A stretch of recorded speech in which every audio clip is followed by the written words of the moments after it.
नमस्कार, मी राजवीरा.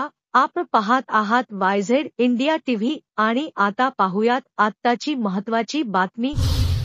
कोयना दौलत डोंगरी महोत्सव दिनांक 15 ते 17 एप्रिल दरम्यान पाटण तालुक्यातील मरळी येथे आयोजित करण्यात आला असल्याची माहिती पालकमंत्री शंभूराज देसाई यांनी पत्रकार परिषदेत दिली.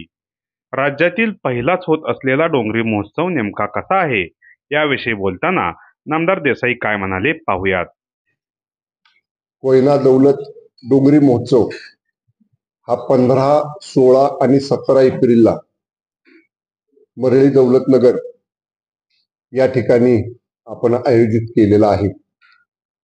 राज्य सरकार, महाराष्ट्र पर्यटन विभाग आणि जिल्हा प्रशासन आणि पाटण कृषी उत्पन्न बाजार समिती या चौघांच्या संयुक्त विद्यमानं 3 दिवस पहिला डोंगरी महोत्सव आपण या ठिकाणी आयोजित करतोय. त्याच्यामध्ये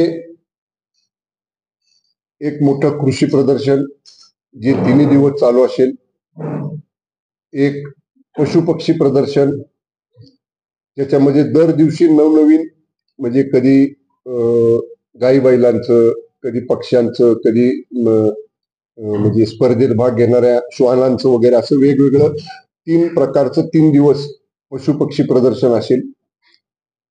मानिनी जे आपलं महिला बचत गटांचं एक मोठं संघटन आहे त्या माध्यमातून विशेषतः डोंगरी विभागातले खाद्यपदार्थ जे आहेत, विशेषतः पाटण परिसर असेल, मोरणा भाग असेल, कोयना नगर असेल, जावली महाबळेश्वर असेल, शेजारी जोडून असणारे शिराळा पन्हाळा असेल, अशा डोंगरी विभागामध्ये जी खाद्य संस्कृती आहे ती एका छत्राखाली जिल्ह्यातल्या लोकांना आपल्याला तो स्वाद त्याचा घेता यावा यासाठी फूड फेस्टिवल मानिनी खाद्य जत्रा ही सुद्धा त्या ठिकाणी आहे.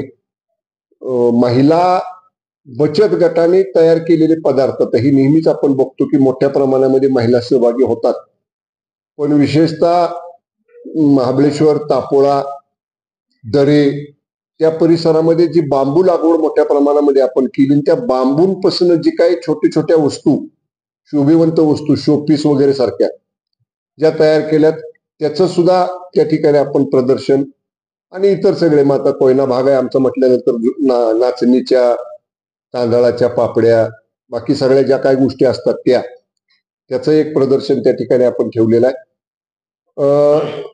पर्यटन विभागाच्या माध्यमातून आपण मेला काय म्हणतो त्याला, आपण त्याला शब्द काय वापरला आपण, फनफेअर, म्हणजे त्यांनी मगाशी आम्हाला सांगितलं 180 वेगवेगळ्या प्रकारचे लहान मुलांना खेळता यावेत, ते झुला वगैरे असतो किंवा ते मेरी गो राऊंड, ते गोल चक्र वगैरे असतं. म्हणजे एक प्रकारे मोठ्या स्वरूपातली ग्रामीण जत्रा, त्याचं एक मोठं फनफेअर आपण त्या ठिकाणी आयोजित केलं. हॉर्स रायडिंग, घोडसवारीची सुविधा त्या प्रदर्शनामध्ये 3 दिवस आमच्या शिवाजीराव देसाई औद्योगिक प्रशिक्षण संस्थेची जी नवीन इमारत आहे त्याच्यासमोर एक मोठं पटांगण आहे. त्या पटांगणामध्ये जसं महाबळेश्वरला आपण वेण्णा लेकच्या पटांगणावरती घोडसवारी करताना बघतो, त्याच पद्धतीची घोडसवारी आपण त्या ठिकाणी त्या मैदानावरती करण्याचं नियोजन म्हणजे ते सुद्धा नक्की केलेलं आहे. आता जो नवीन पूल आमच्या कारखान्याकडे जाताना सांगोडच्या ठिकाणी पुलाचं बांधकाम चालू आहे, जुना पूल तिथं आहे बघा, त्याच्या खाली एक हरिभावाचं मंदिर म्हणून आहे, खडक आहे चांगला, तिथं वॉटर स्पोर्ट्स 3 दिवस आपण या ठिकाणी ठेवणार आहे. पर्यटक म्हणजे येणाऱ्या सगळ्याच लोकांना बोटिंग सारख्या अनुभव तिथं घेता यावा, ते वॉटर स्पोर्ट्स आपण ठेवतोय.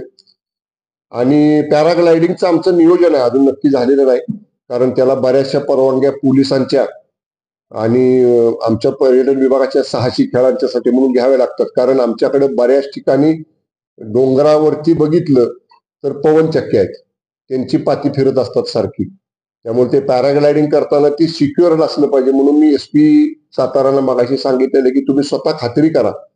आणि हाय टेन्शन लाईन पण बऱ्याच ठिकाणावरनं विंड पॉवर म्हणजे पवनचक्कीवाल्यांची जी वीज सप्लाय मेन MSCBच्या कनेक्शनला झाली आहे, त्याचा हाय टेन्शन लाईन पण गेलेल्या आहेत. त्यामुळं सब्जेक्ट टू दॅट जर पोलिसांनी आणि बाकीच्या सगळ्या यंत्रणांनी NOC दिल्या तर पॅराग्लायडिंग, पॅरास्पोर्ट्स वगैरे जे असतात ते सुद्धा आपण त्या ठिकाणी ठेवतोय.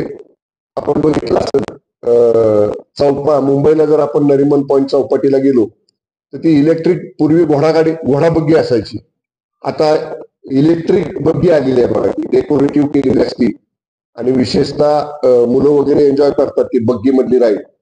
तर आमच्या तिथं खाली कारखाना गेट ते शताब्दी स्मारक ह्या रस्त्यावर ती बग्गीची सुद्धा लोकांना संध्याकाळच्या वेळी ती बग्गी एन्जॉय करता यावी म्हणून ती बग्गी राईड सुद्धा त्या ठिकाणी आपण त्याच्यात समाविष्ट केलेली आहे. अधिक समारोप करताना महाराष्ट्राची लोकधारा मोठा सांस्कृतिक कार्यक्रम दौलतनगरला या ठिकाणी आपण त्याच्यामध्ये ठेवलेला आहे, ज्याच्यामध्ये सर्व महाराष्ट्राची लोककला त्या व्यासपीठावरती नामवंत कलाकार महाराष्ट्रातले विशेषतः मराठी कलावंत हे येऊन त्या ठिकाणी सादर करतील. आणि त्याच्या पूर्वी म्हणजे सांस्कृतिक कार्यक्रम 7 वाजता चालू होईल, पण 6 वाजता आपण क्लोजिंग म्हणजे समारोपाचा कार्यक्रम घेऊन कृषी प्रदर्शनात बक्षीस मिळवलेले, पशुपालन पशुपक्षी श्वान ह्याच्यामध्ये बक्षीस मिळवलेले, खाद्य जत्रेमध्ये बक्षीस मिळवलेले, अशा सगळ्या लोकांचा कृषी प्रदर्शनात बक्षीस मिळवलेले अशा सगळ्या विजेत्यांचा पारितोषिक देऊन त्यांचा सन्मान त्या ठिकाणी 17 तारखेला 6 वाजता आपण करू. 6 ते 7 1 तास तो कार्यक्रम चालेल. 7 वाजता सांस्कृतिक कार्यक्रम सुरू होऊन 10 वाजता मर्यादेच्या आत सांस्कृतिक कार्यक्रम संपल्यानंतर या डोंगरी महोत्सवाचा समारोप होईल. मी पहिल्यांदाच ग्रामीण भागात पाटणसारख्या मरळीसारख्या छोट्या गावात एवढा मोठा महोत्सव डोंगरी महोत्सव आयोजन करण्याचा निर्णय या सरकारनं आणि विशेषतः पालकमंत्री म्हणून मी घेतलेला आहे. याचा लाभ जिल्हावासियांना होईल. विशेषतः जे डोंगरी तालुक्यामधले म्हणजे माझ्या तालुक्याला जोडून कराड दक्षिणचा भाग डोंगरी आहे, कराड उत्तरचा भाग डोंगरी आहे, जावली महाबळेश्वरचा भाग डोंगरी आहे. या सगळ्याच लोकांना ते एक प्रकारे 3 दिवस एक चांगलं त्या ठिकाणी वातावरण मिळावं या दृष्टीनं आपण हे कोयना दौलत डोंगरी महोत्सव 2025 आयोजन केलेलं आहे. आणि त्या बाबतीतली प्रसिद्धी वगैरे ह्या त्या सगळ्या गोष्टी माध्यम आमच्या जिल्हा माहिती अधिकारी कार्यालयाकडनं आणि आमच्या या सगळ्या पर्यटन विभागाकडनं वगैरे लवकरच ते 2-3 दिवसात त्याचा मसुदा तयार झाला की ते आपल्याकडे दिलं जाईल. एवढंच जाहीर करण्याकरताची ही पत्रकार परिषद होती. ही होती आत्ताची महत्त्वाची बातमी. पुन्हा भेटूया नवीन बातमीसह. तोपर्यंत नवनवीन बातम्यासाठी आत्ताच आपल्या चॅनेलला लाईक, शेअर आणि सबस्क्राईब करा. नमस्कार.